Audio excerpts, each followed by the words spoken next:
حضرت ابو ہریرہ رضی اللہ تعالیٰ عنہ سے مروی ہے کہ نبی کریم صلی اللہ تعالیٰ علیہ وسلم نے ارشاد فرمایا، جب تم میں سے کسی کا روزہ ہو تو وہ نہ بیہودہ بات کرے نہ نادانی کی بات یا حرکت کرے۔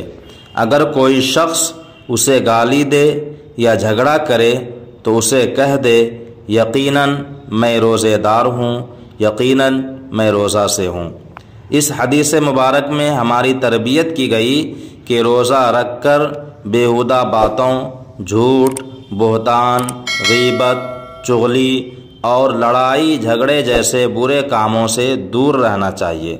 اگر کوئی لڑنا چاہے تو جھگڑے سے بچنے کے لیے اسے زبان سے اور دل میں اپنے آپ سے بھی کہہ کے میں روزہ دار ہوں۔